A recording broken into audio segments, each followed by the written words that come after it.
後の初めての能力試験を合格するために日本語の聴解を教えたいと思います。皆さんもよろしくお願いいたします。一緒に勉強しましょう。OK နော်ဒီတစ်ချိန်မှာလေနော် GMPT မှာလေစနစ်ကိုနားထောင်ဖို့နားထောင်နည်းနဲ့ပြောရရင်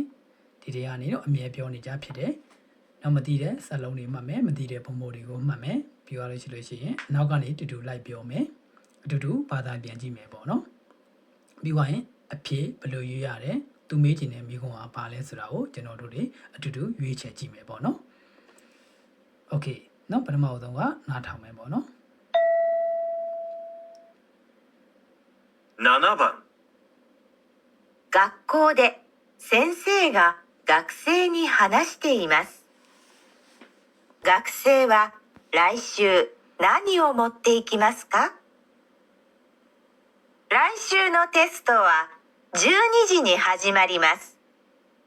遅れないでください。それから鉛筆と消しゴムを持ってきてください。教室に時計がありませんから、時計も自分で持ってきてください。テストの時、辞書を使ってはいけませんから、辞書は持ってこないでください。あ、それから、受験票を忘れないでくださいね。学生は来週何を持っていきますか？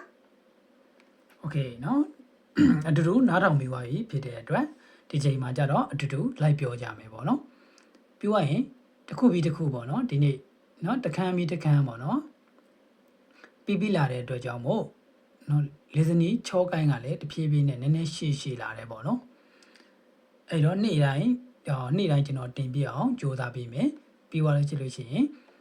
နေ့တိုင်းနားထောင်ရင်နဲ့နားရဝလာတဲ့ခါကြလို့ရှိရင်နားထောင်တက်လာမယ်ပေါ့နော်ပြီးသွားလို့ရှိလို့ရှိရင်ပါဇက်ကျွန်တော်တို့နေရဲ့နှုတ်ကနေတယ်ပေါ့နော်နေ့တိုင်းလိုက်ပြောနေမယ်ပေါ့နော်ဒါတော့နော်မီနာဆန်တို့အခုမှလေ့လာတဲ့လူတွေကတော့ဒါတစ်ခေါက်တည်းပေါ့နော်ပြီးဒီလေးချင်းကန်ခိုင်းဝမ်တစ်ခုကို3-4ခေါက်လောက်လိုက်ပြောပေါ့နော်အဲ့ဒါဆိုလို့ကြည့်လို့ရှိရင်ဒါ automatic ခိုင်းဝမ်တင်တယ်လည်းတက်เสียမလို့ဘူးပေါ့နော်ခိုင်းဝတင်နဲ့တက်เสียမလို့ပါဘူးဒီဟာတွေကိုနေ့တိုင်းလိုက်ပြောမယ်ဒီတရက်ပါတဲ့ဘုံဘိုးတွေနော်ကိုကအပြင်မှာလေ့လာတာပေါ့နော်အဲ့ဒါနဲ့ကျွန်တော်မသက်ဆိုင်ပါဘူးဒီတရက်ပေါ့နော်ဘုံဘိုးသိပြီးသားဆိုရင်လည်းမမှတ်နဲ့ပေါ့နော်မသိရသေးတဲ့စကားလုံးတွေမသိရသေးတဲ့ဘုံဘိုးတွေပေါ့နော်ဒီထဲမှာတော့ဒီလိုမျိုးပြောရပါလားဆိုတာကိုအဲ့ဒါလေးတွေကိုမှတ်မယ်ပေါ့နော်အဲ့လိုမျိုးတာဒီတိုင်းလို့စကားကခိုင်းဝတင်တဲ့တက်เสียမလို့ပဲနဲ့ဒီမှာนี่ကြောစုဖြစ်လာမယ်ပေါ့နော်ကြောကြချင်းပြောတတ်လာမှာပေါ့နော်သူ့ level နဲ့လိုက်ပြီးတော့နော်အဲ့ဒါလို့ရှိရင်ခုနနားထောင်ပြီးသွားပြီဆိုတော့ဒီတစ်ခေါက်တူတူကျွန်တော်တို့လိုက်ပြောကြည့်ကြမယ်ပေါ့နော်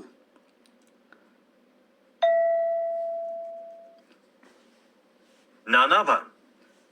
学校で先生が学生に話しています。学生は来週何を持っていきますか？来週のテストは12時に始まります。遅れないでください。それから鉛筆と消しゴムを持ってきてください。教室に時計がありませんから、時計も自分で持ってきてください。テストの時、辞書を使ってはいけませんから、辞書は持ってこないでください。あ、それから受験票を忘れないでくださいね。Okay နော်ဒီကောင်ကြတော့ကျွန်တော်တို့တူတူလိုက်ပြောပြီးပြီပေါ့နော်အဲ့ဆိုရင်တူတူဘာသာပြန်ကြည့်ကြမယ်ပေါ့နော်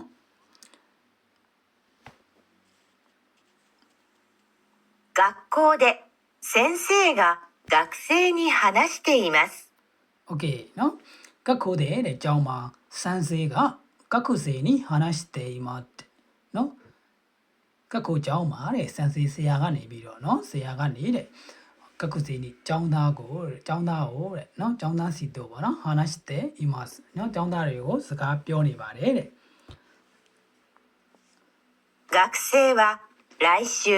何を持っていきますか？ နော်ចောင်းသားတွေကတဲ့နော်ကကုစီဝရိုက်ရှူနာနီကိုမိုတေခိမတ်ကာတဲ့နော်ចောင်းသားတွေကလာမဲ့ပတ်ကြလို့ရှိရင်တဲ့ဘာကိုယူပြီးတော့တွားရမှာလဲတဲ့ 来週のテストは12時に始まります。 โอเคနော်ရိုက်ရှူနော်တက်စတိုကဂျူနီဂျီနီဟာဂျီမာရီမတ်နော်လာမဲ့ပတ်ကြလို့ရှိရင်တဲ့ဆောင်းဝေးဘက်က12နာရီကနေစပါမယ်တဲ့ 遅れないでください。 โอเคနော်အခုလည်း9တဲ့ခူရာဆိုင်နော်ဘတ်တဲ့ခူရာဆိုင်နော်ဘတ်တဲ့ခူရာဆိုင်ဒါဆိုရင်ဘတ်တဲ့ခူရာဆိုင်တို့ရင်ဘတ်ပါပေါ့နော်အမှ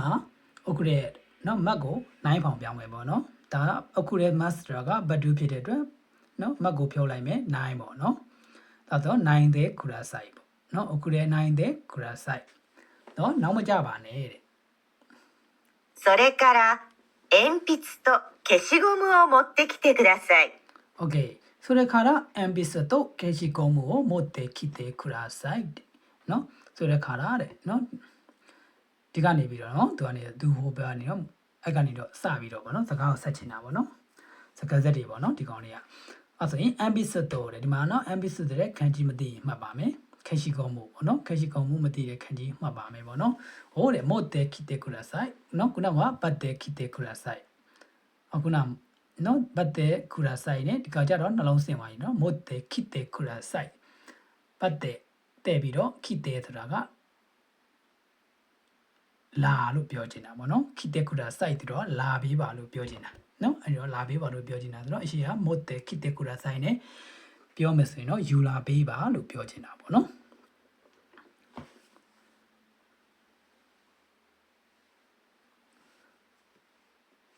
教室に時計がありませんから、時計も自分で持ってきてください。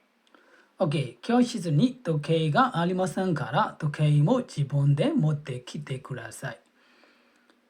နော်ဒီညာလေးမှာကျွန်တော်တစ်ခါပြောခြင်းမယ်ပေါ့နော်နောက်ကနေနော်ကျွန်တော်တူတူလိုက်ပြောတယ်ပြီးသွားရင်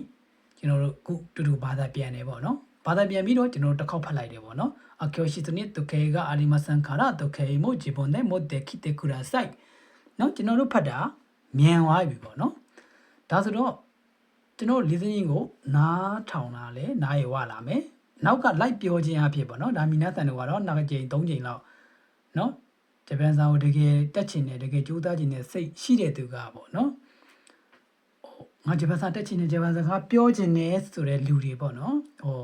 ဟိုမီနာဆန်ပေါ့နော်တကယ်ချင်းတို့ကကြိုးစားချင်တဲ့ရှိတဲ့အတွက်ကြောင့်ပေါ့နော်ဒါ2ကြိမ်3ကြိမ်4ကြိမ်5ကြိမ်ပေါ့နော်အဲ့လောက်ထိအောင်နားထောင်လိုက်မယ်ဆိုလို့ရှိရင်ဒီဇနီးစွမ်းရည်နားထောင်တဲ့စွမ်းရည်ပြီးသွားမယ်ပြီးသွားရှင်ကျွန်တော်နောက်ကလိုက်ပြောတယ်ဆိုတော့စကလုံးတွေကဗဇက်ကနေ automatic ကိုထွက်တယ်ပြီးသွားလို့ရှိလို့ရှိရင်အခုတို့ဘာသာပြန်တယ်ပြန်တာကိုလိုက်ပြန်မယ်ဆိုလို့ရှိရင်စာဖတ်ရတဲ့အချိန်မှာကျွန်တော်တို့ကဒိုကိုင်းပေါ့နော် reading ဖတ်တဲ့အချိန်ရောက်ရှင်လည်းဒီလိုမျိုးအမြင်မြန်ဆန်ဆန်ဖတ်လာနိုင်မယ်ပေါ့နော်အဲ့ဒါတခုတွေကအဲ့ဒါတွေအားတာလာတယ်ပေါ့နော်ဥဆိုရင်ဘာသာလဲကောင်းကောင်းပြန်တက်လာမှာနော်အဲ့ဒါတွေကအားတာချက်တွေပဲဖြစ်တယ်ပေါ့နော်あと教室に時計がありませんから時計も自分で持ってきてください。OK နော်။ဆောင်ဝေးခန်းမှာတဲ့နော်နိုင်ကမရှိတော့ကြောက်တဲ့နော်ပြောရလို့ရှိလို့ရှိရင်時計も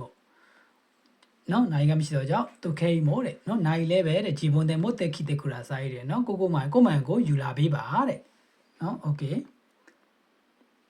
テストの辞書を使ってはいけませんから。နော် OK တက်စတုံの時辞書を使ってはいけませんからတဲ့နော်စမွေးဖြေတဲ့အချိန်မှာတဲ့辞書を使ってはနော်ဒီအဘိဓမ္မာပေါ့နော်အဘိဓမ္မာ辞書 dictionary ကိုတဲ့ယူလာဖို့はいけませんからနော်ယူလာလို့မရပါဘူးတဲ့နော်いけませんからယူလာလို့မရဘူးပေါ့နော်တခုကိုလုံးမရဘူးဆိုလို့ရှိရင်နော်ခတ်တယ်はいけませんနော်ဒါကိုလုံးလို့မရဘူးနော်ပတ်တယ်はいけませんလို့ပြောချင်တာเนาะအဓိပ္ပာယ်ကတော့ပတ်တယ်はいけませんဘတ်ကိုတဲ့ပေါင်ပြောင်းပြီးတော့မှတဲ့ဝါကတော့ original ပေါ့เนาะသူမှသူပါပြီးသားတဲ့ပေါင်ပြောင်းလိုက်မယ်တဲ့はいけませんเนาะယူလို့မရဘူးဒါယူလာလို့မရတော့ကြောက်ဆိုရင်いけませんခါရเนาะယူလာလို့မရတော့ကြောက်ဒါကြတော့သုံးလို့မရတော့ကြောက်တဲ့เนาะသူကဆောင်းပွဲဖြည့်တဲ့အချိန်မှာတဲ့เนาะအဘိဓမ္မာကိုသုံးလို့မရတော့ကြောက်တဲ့辞書は持ってこないでください。 Okay เนาะဒီမှာ辞書は持ってこないでくださいတဲ့เนาะနိုင်でくださいအပေါ်မှာလည်းပါပြီးသွားပြီပေါ့เนาะเนาะ遅れないでくださいပေါ့เนาะဒီမှာเนาะ遅れないでくださいဒီမှာ来ないでくださいเนาะမယူလာပါနဲ့တဲ့เนาะ辞書は持ってこないでくださいတဲ့မယူလာပါနဲ့တဲ့เนาะあ、それから受験票を忘れないでくださいね。 Okay အားတဲ့それから受験票を忘れないでくださいねတဲ့အားတဲ့ तू မေ့တော့မလို့เนาะပြောချင်တာက तू ဒီစကားကိုပြောဖို့မေ့ကြံနေကြတော့အဲ့ဒီမှာတတိယရတဲ့အတွက်အမေရိကန်ပေါ့เนาะဆိုတဲ့ခါဒါပြီးတော့ပေါ့เนาะဒီကနေပေါ့เนาะကျုကန်ဟေယောကိုဝါဆွေနိုင်တဲ့ကုရဆိုင်ဒီမှာလဲတစ်လုံးပြန်ပါပြီပေါ့เนาะနိုင်တဲ့ကုရဆိုင်เนาะလုံးဝမှတ်မိနေပြီလို့ထင်ပါတယ်ပေါ့เนาะဝါဆွေနိုင်တဲ့ကုရဆိုင်နဲ့တဲ့เนาะပြောချင်တာကစောင်းဝဲဖြေဖို့เนาะစောင်းဝဲဖြေဖို့ကျွန်တော်တို့စောင်းဝဲဖောက်တင်တဲ့ခါကြလို့ရှိရင်เนาะဒီကျုကန်ဟေယောဆိုတာကစောင်းဝဲဖြေကန်ဒီဖို့တပတ်လုံလောက်ကြလို့ရှိရင်ပို့တယ်ပေါ့เนาะကိုယ့်ရဲ့အိမ်ကိုအဲ့ဒီစာရွက်လေးကိုယူသွားဖို့မမေ့ပါနဲ့เนาะသူပြောချင်တာကြတော့ယူလာဖို့မမေ့ပါနဲ့လို့ပြောချင်တာเนาะကျုပ်ကန်ဟောကိုဝါဆွေနိုင်တဲ့အားကြောင့်မို့ယူလာပါလို့မပြောတော့ဘဲနဲ့ဆိုတဲ့ခါတော့ကျုပ်ကန်ဟောကိုဝါဆွေနိုင်တဲ့ခရဆိုင်မမေ့နဲ့လို့တတိပေးလိုက်တာအမှန်တကယ်တော့ယူလာပါလို့ပြောချင်တာပေါ့เนาะအဲ့တော့ကျွန်တော်တို့ဘာသာပြန်မယ်ဆိုရင်တော့ကျုပ်ကန်မျိုးလေးယူလာပါမမေ့ပါနဲ့เนาะအဲ့လိုမျိုးဘာသာပြန်လို့ရတယ်ပေါ့เนาะဒါဆိုရင်ကျွန်တော်တို့တွေအဖြေရွေးမယ်ပေါ့เนาะဖြေပေးမယ်ဆိုတော့ဂခုစေဝါတဲ့နော်ကျွန်တော်ကြောက်လိုက်ပါမယ်နော် 学生は来週何を持っていきますか？ Okay နော်စန်စေဂခုစေဝါတဲ့ right shoe တဲ့何を持っていきますかတဲ့ဟုတ်ပါပြီကျွန်တော်ကျောင်းသားတွေကလာမယ့်ပတ်ကြရင်ဘာကိုယူသွားရမှာလဲ Okay ミラさんလည်း答えを分かっていると思います知っていると思いますเนาะသိနေပြီလို့ထင်ပါတယ်ဗောနော်အဲ့ဆိုရင်ဘာဖြစ်မလဲအဖြေကသူဘာကိုယူသွားရမှာလဲကျွန်တော်ဒီမှာတစ်ချက်ကြည့်မယ်เนาะအောက်ကနေတစ်ချက်ပြန်ကြည့်မယ်ဆိုရင်သူကကျုကန်ရောကျွန်တော်ဆောင်းပွဲဖြေလွာဗောနော်ပြောချင်တာဗောနော်ဆောင်းပွဲဖြေခွင့်အလွာလို့ပြောဖြေခွင့်ဖြေလွာဒါမှမဟုတ်ဖြေခွင့်ဗောနော်ဝင်ခွင့်စာအမွေးပွဲဘယ်လိုပြောမလဲကျွန်တော်ညီမတို့တော့မပြောတတ်ဘူးဘယ်လိုပြောမလဲဆောင်းပွဲဝင်ခန်းထဲကိုဝင်သွားမယ်အဲ့ဒီစာရွက်မပါရင်ဖြေလို့မရဘူးဗောနော်နော်ကျုကန်ဟဲလို့ပြောတယ်ဗောနော်အဲ့ဒီစာရွက်တွေကျွန်တော်တို့ယူသွားရမယ်ပြီးသွားလို့ရှိရင်ဒီမှာပါယူရရမလဲနော်ဒီမှာတုတ်ခဲကြီးနော်တုတ်ခဲကြီး自分で持ってきてくださいဆိုတော့ယူသွားရမယ်ဗောနော်ဒီမှာတစ်ခုနှစ်ခုနောက်မှာရှိသေးတယ်ဆိုရင်ကျွန်တော်ထပ်ရှာမယ်မနော်ဒါကတော့ဒီမှာနော်စာလုံးတွေကမြင်နေရတယ်ဆိုတော့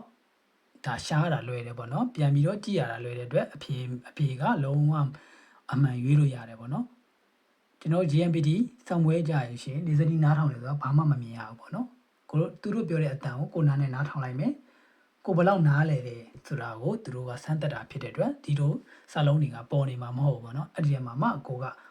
သူဘာယူခိုင်းလာတဲ့ကိုပြန်စဉ်းစားမယ်ပေါ့နော်ပြန်စဉ်းစားမယ်ပြီးရင်သူကအဖြေပေးထားတယ်ပေါ့နော်ဒီထဲမှာတော့အဖြေမပေးထားဘူးပေါ့နော်အဲ့ဒီအဖြေပါထဲမှာသူဘာယူခိုင်းလာတာလဲကိုကျွန်တော်တို့တွေတေချာနားထောင်ပြီးတော့မှတ်လာခဲ့မှသာလေအဖြေကိုရွေးနိုင်မှာဖြစ်တယ်ပေါ့နော်ဒီမှာကတော့တေချာပြန်ကြည့်လို့ရတဲ့အတွက်ပေါ့နော်ဖြေကတော့မှန်ပါပါပေါ့နော်ဟိုမှာဆိုရင်သူပေးထားမယ်အဖြေဘယ်လိုပေးထားမလဲဆိုလို့ရှိရင်ခုနပြောလို့ပဲကြီးလျှော့နဲ့ဒုက္ခေဒါမှမဟုတ်ရင်အမ်ပီဆိုနဲ့ဒုက္ခေဆိုပြီးတော့သူတို့အဲ့လိုမျိုးပေးထားမယ်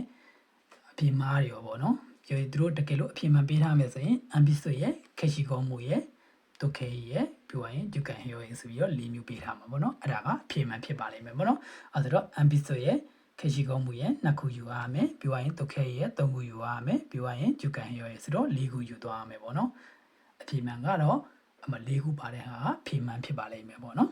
အဲ့ဒါတော့皆さんもなんかわからないことがあればコメントでも聞いてください